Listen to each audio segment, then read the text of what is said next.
Welcome back दोस्तों, क्या हाल है आप सबका। मैं उम्मीद करता हूं कि आप सब खैरियत से होंगे। तो वीडियो बहुत ज्यादा इंटरेस्टिंग होने वाली है क्योंकि इस वीडियो में मैं आपको बताने वाला हूं NTR 31 की स्टोरी। आप में से बहुत से लोग पूछेंगे कि आपको कैसे पता। तो देखो, कल जो पोस्टर आया था जिसमें मेकर्स ने NTR 31 की ऑफिशियल रिलीज डेट बताई थी 9 जनवरी 2026। उस पोस्टर में ही मेरा भाई इस फिल्म की कहानी छुपी हुई थी। अब उस पोस्टर को जिन लोगों ने तो नोट किया, उन्होंने मुझे पिक्चर्स भेजी कि भाई ये देखो, तो मुझे समझ आई भाई ये क्या होने जा रहा है। और फिर उस पोस्टर में जो चीजें थी उनको एनालाइज करने के बाद जो कहानी निकल कर आई है ना, आप हिल जाओगे मेरा भाई, हिल जाओगे कि ये बंदा प्रशांत नील करने क्या वाला है। क्या बोला था प्रशांत नील ने कि मेरा ड्रीम प्रोजेक्ट है विद ड्रीम हीरो। अब और 20 साल पहले मैंने ये सोचा था, तो 20 साल पहले अगर आप यहां से इमेजिन करो ना कि प्रशांत नील ने 20 साल पहले ये सोचा था, मतलब कि 20 साल पहले कैसा टाइम था, कितने बड़े प्रोजेक्ट्स हुआ करते थे। तो अगर आज के अकॉर्डिंग देखो तो क्या वो आइडिया पुराना नहीं हो जाता। एक क्वेश्चन आता है ना माइंड में। लेकिन जब मैंने ये सारी रिसर्च की ना कि जो उस पोस्टर में वर्ड्स थे उनको देखने के बाद कि एक्चुअली में कहानी क्या है, तो जो निकल कर आया ना गाइस वो अनबिलीवेबल था। मैंने क्या बोला था कल वाली वीडियो में, सालार कुछ भी नहीं है, KGF कुछ भी नहीं है। जो होने जा रहा है ना NTR 31 में, याद रखेंगे भाई सभी, एक बात याद रखो, जो होने वाला है ना सारा सीन, वो KGF जैसा आपको देखेगा, वो सालार जैसा आपको देखेगा, होगा सारा डिफरेंट। तो मूव करते हैं भाई, दिमाग को जरा खोल कर बैठना क्योंकि कॉम्प्लिकेटेड चीजें हैं। यस, वीडियो को अभी लाइक कर दो, चैनल को अभी सब्सक्राइब कर दो। काफी रिसर्च के बाद गाइस ये वीडियो बना रहा हूं, तो लाइक सब्सक्राइब करना बनता है। तो आइए जानते हैं। सो गाइज, ये जो पोस्टर आया था, इस पोस्टर में कुछ वर्ड्स लिखे हुए थे जो कि इस तरह से लिखे गए कि फर्स्ट टाइम देखने पर नहीं पता चलता, लेकिन जब आप पोस्टर को जूम वगैरह करते हो तो समझ में आता है। पोस्टर में जो वर्ड्स लिखे हुए थे जो क्लियर थे, वैसे कुछ वर्ड ऐसे थे जो कि फील ही नहीं, मतलब नजर आ रहे थे लेकिन समझ में नहीं आ रहा था कि वो क्या लिखा हुआ है। जो समझ में आ रहे थे उसमें एक वर्ड था 1969, दूसरा था चाइना, तीसरा था भूटान, फोर्थ था गोल्डन ट्रायंगल। ये चार वर्ड्स थे जो क्लियर नजर आ रहे थे। China, Bhutan, 1969 and golden triangle. तो मैंने ये चार वर्ड्स रखे और मैंने निकालना स्टार्ट कर दिया कि क्या है ये, गोल्डन ट्रायंगल क्या है, चाइना भूटान का क्या सीन है, 1969 में क्या हुआ था। ये सारी चीजें, तो जो कुछ निकल कर आया ना वो बड़े कमाल का था और लिंक होती रही है। यानी कि कहानी जो इससे पहले बताई गई थी, न्यूक्लियर टाइप, रेडिएशंस, ये सारी चीजें ऑटोमेटिकली भाई साहब मैच होने लग गई इन वर्ड्स के साथ। ऑफ कोर्स भाई, मेकर्स हमें अगर पोस्टर लाकर दे रहे हैं रिलीज डेट का जिसमें ये वर्ड्स छुपे हुए हैं 1969, चाइना, भूटान, गोल्डन ट्रायंगल, तो इनका कुछ तो मकसद था ना। तो वो मकसद मैंने निकालना शुरू कर दिया। तो और भाई साहब जो चीजें निकल कर आई ना वो बड़ी कमाल थी। अब वो चीजें निकालने से पहले ना प्रशांत नील के वर्ड से सुन लो। This is an idea that originated in my head 20 years ago, but the magnitude, यानी कि ये बहुत बड़ी फिल्म बनती है, and the scale, जो इसका लेवल होगा, of the movie held me back, क्योंकि तब भाई साहब आपको पता है ना NTR, मतलब कि बहुत बड़े स्टार थे ना NTR, तब की बात करूं, और ना प्रशांत नील के पास इतना पैसा था। Finally, the stage is set today to make my dream project with my dream hero. क्या ड्रीम प्रोजेक्ट है देखते हैं। सबसे पहले गाइस यहां पर वर्ड था गोल्डन ट्रायंगल का। सारे वर्ड्स को मैं एक्सप्लेन करूंगा, 1969, चाइना, भूटान, गोल्डन ट्रायंगल, और एंड पर ये चारों के चारों वर्ड्स आपको कनेक्ट होते दिखेंगे एक चीज के साथ। यस, सो सबसे पहले हम देखेंगे गोल्डन ट्रायंगल के भाई ये गोल्डन ट्रायंगल क्या है। गोल्डन ट्रायंगल एक मशहूर एरिया है जो कि भाई साहब 3 कंट्रीज के बॉर्डर पर है। अब वो 3 कंट्रीज हैं, ये रियल है, कोई ऐसी फ्रिक्शन टाइप नहीं, this is the real, yes ये रियल है। प्रशांत नील इसको अपनी वर्डिंग में कैसे दिखाएंगे उसको आप छोड़ दो, क्योंकि केजीएफ और ये जो सारी चीजें हैं ये कहीं ना कहीं रियल टाइप हैं, लेकिन प्रशांत नील इनको अपनी वर्डिंग में दिखाते हैं तो वो डिफरेंट मैटर है। लेकिन जो आइडिया निकल कर आ रहा है कहानी का वो सुनिएगा। गोल्डन ट्राइंगल गाइस एक बहुत ही फेमस एरिया है जो कि 3 कंट्रीज के बॉर्डर पर है, थाईलैंड, लाओस एंड म्यांमार। ये 3 कंट्रीज हैं जिनके बॉर्डर पर भाई साहब ये जो गोल्डन ट्राइंगल है, सुनिएगा 20th सेंचुरी के दौरान, 20 सेंचुरी के दौरान गोल्डन ट्राइंगल दुनिया का सबसे बड़ा ओपियम प्रोडक्शन सेंटर था। ओपियम, इस वर्ड को देखते हैं, ओपियम प्रोडक्शन सेंटर था और आजकल अफगानिस्तान ओपियम प्रोडक्शन में आगे है। आपको याद होगा जब एक बार प्रशांत नील सालार का इंटरव्यू दे रहे थे, सालार से रिलेटेड मीडिया को, उसमें उन्होंने बोला था कि सालार के कई पार्ट्स की शूटिंग अफगानिस्तान वगैरह में भी होगी, आएंगे अभी सबर करो मजा आएगा। एशिया उन्होंने बोला था, यूरोप, एशिया, अफगानिस्तान इधर शूटिंग होगी। आजकल अफगानिस्तान ओपियम प्रोडक्शन में आगे है, लेकिन गोल्डन ट्रायंगल अब भी इल्लीगल ड्रग ट्रेड के लिए मशहूर है। इसमें वर्ड था ओपियम। 20th सेंचुरी के दौरान गोल्डन ट्रायंगल दुनिया का सबसे बड़ा ओपियम प्रोडक्शन सेंटर था।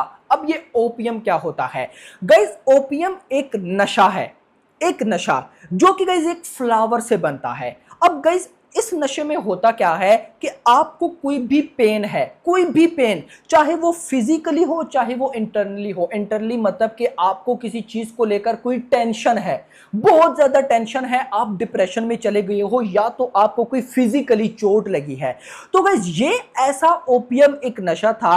आप अगर इसको खा लेते हो, अब पी लेते हो, खा लेते हो, जो भी था, खा लेते हो, तो भाई साहब आपका वो दर्द दूर हो जाता था। यस, ये 90s की बात चल रही है और ये रियल था भाई। 1950 के बाद गाइस आई थिंक सो ये ओपियम वाला सारा आया था, लेकिन इसका मतलब ये था कि जो भी आपको प्रॉब्लम होती थी आप खाते थे, आपको भाई साहब सुकून मिलता था। लेकिन प्रॉब्लम थी, एक प्रॉब्लम ये थी कि भाई जो भी इस ओपियम नशे का यूज करता था वो इसका एडिक्टिव बन जाता था। और ये दुनिया में जितने भी भाई साहब नशे हैं, ये एक ऐसा नशा रहा है जिसका एडिक्शन सबसे तेज था। मतलब आपने पहली बारी ही लिया तो आपका दिल करेगा कि यार मैं दूसरी बार भी लूं। और ये यूज होता था ज्यादातर वॉर में, किसी को चोट लगी भाई साहब ओपियम दो, दर्द खत्म। कोई डिप्रेशन में चला गया, उसको ओपियम दो, रिलैक्स हो जाता था। लेकिन ये ऐसा था कि अब एक बंदे को माइंड टेंशन है, वो भाई साहब रिलैक्स नहीं है, तो वो जब एक बार ओपियम लेगा उसका नशा खत्म तो होगा ना, उसके बाद फिर उसकी माइंड प्रॉब्लम शुरू, माइंड टेंशन शुरू, तो वो दोबारा लेता है। तो वो लेता लेता इतना एडिक्टिव हो जाता है कि जब तक वो ओपियम लेगा नहीं उसको सुकून ही नहीं मिलेगा। ये इतना एडिक्टिव था। तो guys this is the definition, यानी कि ये ओपियम की डेफिनेशन रही है और ओपियम का गाइज ये सीन था। अब यहां पर सुनिएगा कि ओपियम का क्या सारा चक्कर था। अब आपको ना चीजें समझ में आना स्टार्ट होंगी। गोल्डन ट्राइएंगल वो एरिया था जहां थाईलैंड, लाओस और म्यांमार के बॉर्डर मिलते हैं। ये वहां पर एक एरिया था मेकोंग रिवर के आसपास और ये अनगवर्नमेंट था, यानी कि यहां पर किसी की हुकूमत नहीं थी। यहां पर जो वहां के वॉरलॉर्ड्स थे, मिलिटेंट्स थे, वो संभालते थे। वॉरलॉर्ड मिलिटेंट्स क्या थे उन पर गाइस हम आगे आते हैं। तो गोल्डन ट्रायंगल आपको समझ आ गया कि भाई साहब 3 कंट्रीज थे, 3 कंट्रीज के बॉर्डर पर एक एरिया था जहां पर ओपियम को भाई साहब ओपियम की खेती की जाती थी, इसको उगाया जाता था और एक लेवल पर, बहुत बड़े लेवल पर उगाया जाता था और भाई साहब इसको इंटरनेशनली स्मगल किया जाता था। उसको, उस जगह को बोला जाता है गोल्डन ट्रायंगल। 1950s और 1960s में ये एरिया, यानी कि जो इन तीनों कंट्री के बॉर्डर पर था, ये एरिया ओपियम और हेरोइन प्रोडक्शन का मेन मरकज था, यानी कि पूरी दुनिया में ओपियम का यह मेन गढ़ था।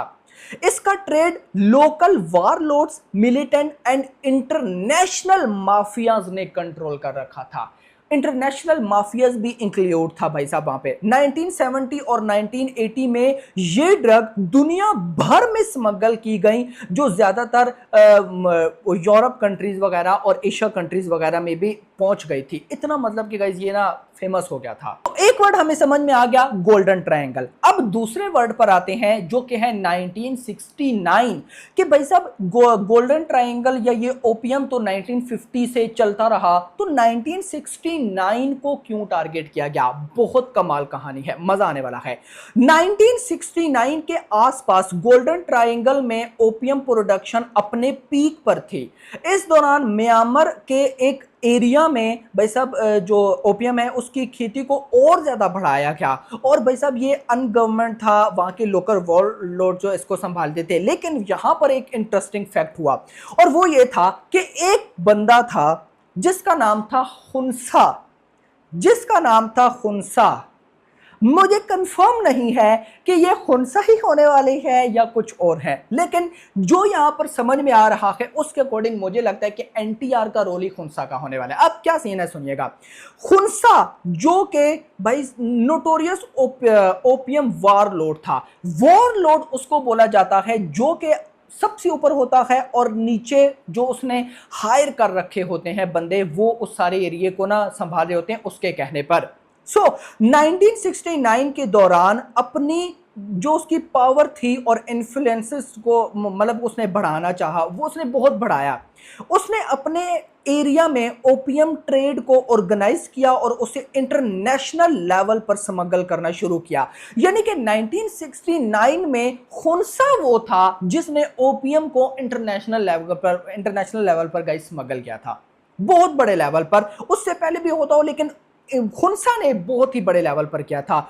ये उस वक्त का एक बड़ा डेवलपमेंट था जो बाद में गोल्डन ट्रायंगल को ड्रग ट्रेड पर गहरा असर डाला, यानी कि इतना बड़ा गाइस ट्रेड हुआ। अब इसमें इंटरेस्टिंग चीज थी 1969 के दौरान CIA का भी इसमें इन्वॉल्वमेंट रहा, यानी कि CIA को सब कुछ पता था लेकिन उसके बाद भी CIA इनके साथ मिला रहा। अब देखो CIA का क्या रोल होने वाला है वो भी देखने को मिलेगा, यानी कि मजा आने वाला है। फर्दर सुनिएगा इंटरेस्टिंग चीज जो अपना खुनसा का गाइस जो रियल नाम था ना वो था चैंग चीफू, और ये हाफ चाइनीज था। अब चाइना वाला वर्ड आ गया ना बीच में। 1969 में ये टॉप ओपियम भाई साहब जो इसको स्मगल करता था गोल्डन ट्रायंगल में, इसने बहुत सी खेती उगाई ओपियम की, और भाई ये हाफ चाइनीज था खुनसा। इतना नहीं, हाफ खुनसा था और ये पैदा हुआ था म्यांमार में जो भाई साहब एरिया गोल्डन ट्रायंगल के बिल्कुल आसपास है। खुनसा ने 1960 के दौरान अपने मिलिटेंट फोर्स बनाई और गोल्डन ट्रायंगल के ओपियम ट्रेड पर कंट्रोल हासिल करना शुरू कर दिया 1960 में, और 1969 तक गाइस उसने ये सारा काम मतलब कि जो होता है कब्जा करना भाई साहब वो सारा कर लिया था। इतना नहीं, फर्दर सुनो, 1996 में इसने खुद को खुद ही सरेंडर कर दिया था। पता चलेगा जो भी है। अब आते हैं चाइना पे। हमें 1969 का पता चल गया कि इसमें खुनसा नाम का एक बंदा था जिसने तबाही फेरी, गोल्डन ट्रायंगल का पता चल गया। अब आते हैं चाइना पे कि ये चाइना का भाई साहब क्या सीन है। तो सुनिएगा, चाइना का एक प्रोविंस है यूनान या जो भी बोलते हैं यूनान, जो म्यांमार के साथ लगता है, गोल्डन ट्रायंगल के ये बहुत नजदीक था। यूनान में कुछ local communities historically opium trade में इन्वॉल्व थी, लेकिन 1950s के दौरान इसको गवर्नमेंट ने कुछ किया एटसेट्रा। लेकिन चाइना 19th सेंचुरी में ओपियम वॉर के शिकार रहा, यानी कि वहां पर 19th सेंचुरी में जो भी ये वॉर वगैरह हो रही थी उसमें चाइना के जो ये बहुत से जवान थे या जो भी उनको बोलते हैं, ये काफी भाई साहब इसकी वजह से इफेक्ट हुए थे ओपियम की वजह से। तो चाइना ने बाद में भाई साहब इस पर लेवल के बैन लगाए, यानी कि बहुत ही अनबिलीवेबल से बैन लगाए, जिसके बाद भाई साहब इलीगल कर दिया गया। लेकिन इलीगल होने के बाद भी चाइना के कुछ लोग भाई साहब इसमें इन्वॉल्व थे। अब उसको किस तरह से दिखाया जाएगा वो देखना इंपॉर्टेंट होगा। तो चाइना का भी थोड़ा बहुत हमें आइडिया हो गया। अब आते हैं भूटान पे कि भाई साहब भूटान का क्या सीन है। भूटान का सीन ना मुझे सबसे कमाल लगा।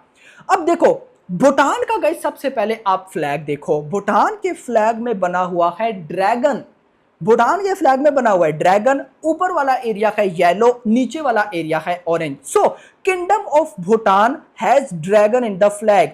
In 1969, the upper triangle is golden yellow, symbolizing the secular authority of the king. King की अथॉरिटी होती थी। While the lower triangle is orange representing the spiritual influence of Buddhism, a white dragon holding Jewish in its clause, जो भी था। लेकिन 1969 में भाई साहब भूटान को लेकर भी ये कुछ हुआ था। अब ये क्या है वो तो जब फिल्म आएगी तो ही पता चलेगी। तो गाइज ये कुछ चीजें थी जो कि भाई साहब मुझे NTR 31 के इन वर्ड्स को देखकर मिली कि जो भी फिल्म आएगी, मतलब कि जब भी ये NTR 31 की फिल्म आएगी, इसका 1969 में होने वाले ओपियम ड्रग्स जो था उसके साथ कोई ना कोई लिंक होने वाला है। अब उसको प्रशांत नील अपने वर्डिंग में कैसे दिखाएंगे देखना इंपॉर्टेंट होगा। तो गाइज ये कुछ सारी अपडेट्स थी। तो अब मुझे बताओ ना, ये सारी चीजें कितने बड़े लेवल पर होने जा रही हैं, यानी कि KGF एंड सालार अलग लेवल पर है और ये उनसे भी गाइस कहीं आगे। खुंसा, अभी देखो मैंने डिटेल में गया ही नहीं हूं कि खुंसा ने ये सारी तबाही कैसे मचाई, भाई साहब ओपीएम ड्रग ने क्या किया और कैसे इंटरनेशनल लेवल पर लेकर जाया गया। तो ये मजा आने वाला है। और देखो ये चीज बन किस तरह से रही है कि 3 countries Myanmar, Laos and Thailand का जो भी था, 3 कंट्रीज के बॉर्डर पर एक अनगवर्नमेंट एरिया था, अनगवर्नमेंट। और सालार का खानसार भी भाई साहब जो था वो एक अनगवर्नमेंट एरिया था। तो कहीं ना कहीं ये चीजें कनेक्टेड तो होगी, मजा तो आएगा। तो होप फॉर द बेस्ट। तो गाइज और 1969 का एरिया है तो मजा तो आएगा। तो गाइज ये कुछ चीजें थी। तो आपको ये कैसी लगी मुझे कमेंट सेक्शन में आपने जरूर जरूर जरूर बताना है। वीडियो पसंद हुई वीडियो को लाइक करो, चैनल को सब्सक्राइब करो और अगली आने वाली वीडियो में थैंक्स फॉर वॉचिंग।